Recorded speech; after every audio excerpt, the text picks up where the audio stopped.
guys, so I do apologise that this video is taking a bit longer to put up. I had to refilm everything due to sound issues. Yeah, so in this video I interview my brother Finton, my mum Marika and my dad Breffney. And yeah, I've updated the questions so it's more relevant to what's happening right now. And yeah, they have some very interesting views on the virus. I asked them how their work has changed over the last year and if they're working from home. My work has changed since the first lockdown in March 2020 in that I am now working. I did not have a job at that time. In September I started work in London, and so I've since worked both in the office in the first few weeks and then from home since then, after sort of second lockdowns kicked in around October 2020. My work has changed enormously since the first lockdown. And yes, I'm working from home. Along with my colleagues on the 13th of March last year, in response to the pandemic, we decided amongst ourselves that we would work from home. I work in academic publishing, and the landscape of our work was changing all around us, with book fairs and academic conferences being cancelled, and there seemed to be a sort of an indecisiveness from government, so we just took it upon ourselves to make that decision to work from home. So my last visit to the office meeting with colleagues was on the 17th of March, and since then I've been working from our attic room, my bedroom, for over a year now. We sell books and ebooks, and there is an immediate impact on our business in terms of booksellers panic returning books and us having to issue credits, and there was this switch to people opting for ebooks on the assumption that they wouldn't be able to get hold of print books and so on. So this time last year there was a huge upheaval. But since then, things have settled down, and of course, books are an obvious thing to get into in a lockdown situation. You've got more time to read, books are more helpful, they're actually a resource that can get you through these times in a way. So our business has continued to succeed, actually. My world hasn't changed very much at all since lockdown.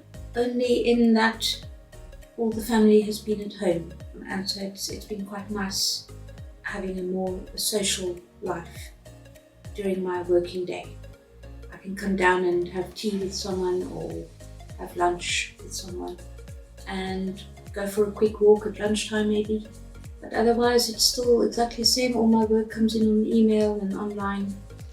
I don't have to even go to the post office like I used to in the 90s to send stuff off. So I asked them what their working day currently looks like. So I work from home. I try to sometimes mix up the location, but my main setup is in my bedroom. So I get up, have some breakfast. If I'm up early enough, I'll do some yoga or go for a run or something, and then just go to my desk and spend the day there, pretty much. Sometimes in the living room, I move over or to the kitchen, but it's been a bit too cold lately to do that. The first thing is that the way it's changed is that the commute I was used to, which was a 15-minute cycle to the local business park, to a big kind of office building, has stopped. My commute is up 2 flights of stairs now to the bedroom, open up my computer and off I go. There's obviously little changes. The breaks I have, instead of mixing with colleagues, I speak to you and Mum, and I enjoy that.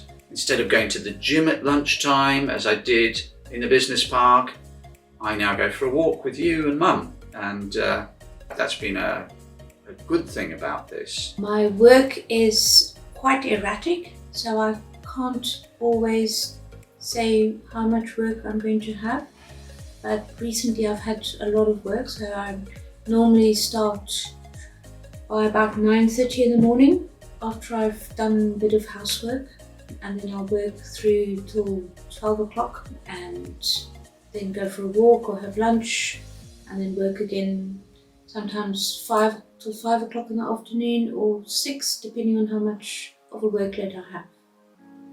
I asked them if they knew anyone who was directly affected by the virus.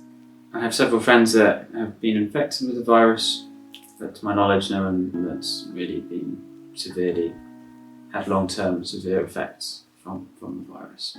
Yes, indeed. Right from the get-go, my brother, Shane, contracted COVID, was very ill for a couple of weeks and very tired for several weeks after that.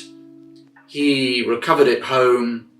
Interestingly, he and neighbours I knew at that time who contracted COVID found it very difficult to report the fact that they had COVID. They tried, and of course that means that the official numbers we have, how many people have contracted COVID, I view with a great deal of skepticism.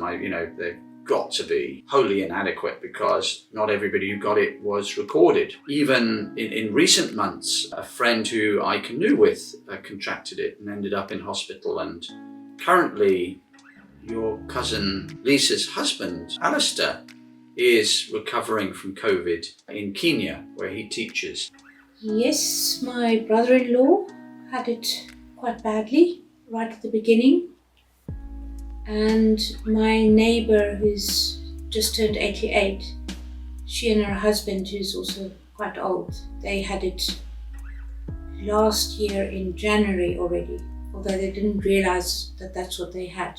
But it turned out that they'd both had COVID. They both had a bad cough. He's recovered, but Vicky is still suffering from long COVID a year later. She's not able to walk as far as she used to walk. Besides that, I have a few friends who've had it, most of them quite mildly, just losing their sense of smell. One ended up in hospital for a few days. Otherwise, nothing dreadful. I asked my parents if they had had the vaccine and what it was like. Yes, I had my vaccine a couple of days before my 60th birthday. I got my appointment, headed out to the Kassam Stadium here in Oxford, and then I was actually surprised by emotion. I was a little bit overcome at how wonderful it was, how kind people were, and just how everybody involved in this vaccination program, how they displayed the best sides of human nature. I had my first vaccine and it was just a quick little scratch, and the next day I got flu symptoms and a bad headache, and the day after that it was all gone. I had a sore arm for about 2 weeks. I asked them what they thought was going to happen on June the 21st when restrictions are lifted, and if they think things are going to go back to normal. I don't think it's going to be quite the same for probably a few years. I'm saying that I do have tickets to festivals and clubs from July already, but I don't know whether I'll actually go to those. I'm going to play it by ear. I have my doubts. I think the thing to remember is that's a political decision. And sure, recently the politicians have decided to follow scientific advice a little bit more carefully, which after nearly 130,000 deaths in the UK is something that they should follow. I'm personally very cautious. Although, the vaccine program is going, thanks to the NHS, is going tremendously well. Nearly 30 million people have been vaccinated, and they in the most vulnerable groups. So that should and is already stemming the tide of deaths. So that's fantastic.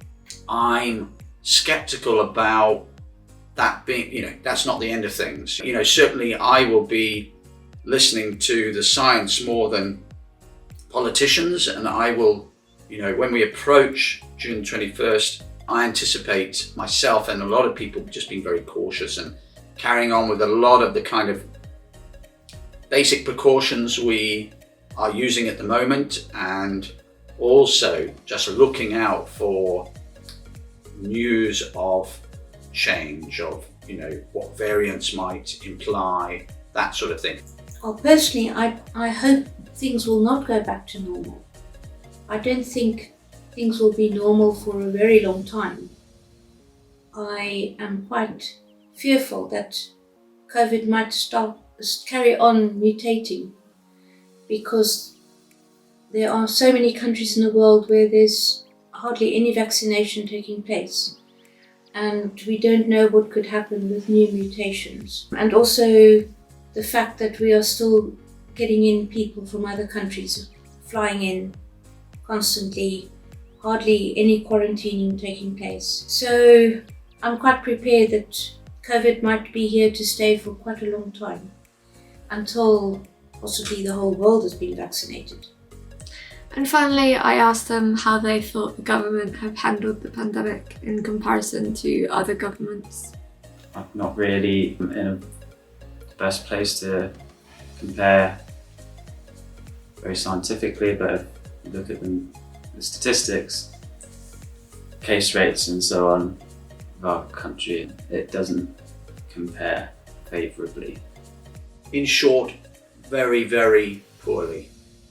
When you compare how the British government have handled the virus compared to countries like New Zealand or Korea or Japan, or even indeed China, they were really complacent at the beginning. Boris Johnson going and shaking hands with COVID patients, and right up until December, postponing in a hugely irresponsible way basic measures. I mean, the fact that till January nothing was done about airports is just utterly shocking. Just from a common sense point of view, how did the virus arrive in this country? Why didn't they do something about that? And also all the scandalous issues around PPE supply and so on. The government handing out contracts that weren't vetted, or it wasn't done in a very organised way at all. There's this thing called the chumocracy. There's sort of people who are close to the government got contracts and didn't honour them. The track and trace effort was handed to a private company who completely messed it up. I mean, the only people who've come out of this thing with any kind of glory are the NHS, which of course current government are not responsible for, and who are guilty of underfunding and for not preparing for an epidemic like this after being warned about it for years and years and years. So this government, once this pandemic is under control, really need to be investigated for their failings. I don't think our government has handled the situation at all properly. They could have done so much better. They could have been so much more prepared. They could have acted much faster. They didn't act when they should have. They didn't close the borders or get a decent test and trace system in place. And they didn't seem to learn from other countries. Like South Korea had they were handling the situation so much better, and they have roughly the same population. We could have learned a lot more from looking at how they were handling it. We should have stopped people coming into the country, or we should have been quarantining from an early stage, and we should have locked down earlier. So many things should have been done earlier. When it happened, it was always a little bit too late, or sometimes quite a lot too late. Thank you so much for watching, guys. Please subscribe for more videos, and I'll leave you with some bloopers from the series. Okay, it's the 7th Good day!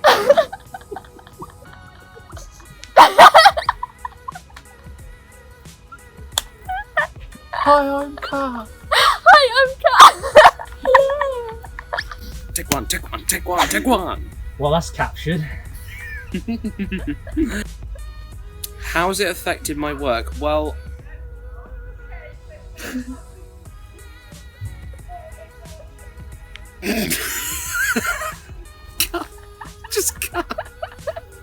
Hello, I'm Kat. I really wanted to put you over there, but I just couldn't. This is my vlog. These are my friends. David, he's the short one. Ollie, he's the good-looking one. Yeah. Sean, Lewis, he's the one who can drive. Excuse me. Also David, So much dancing as well. I'm going to ruin this whole intro.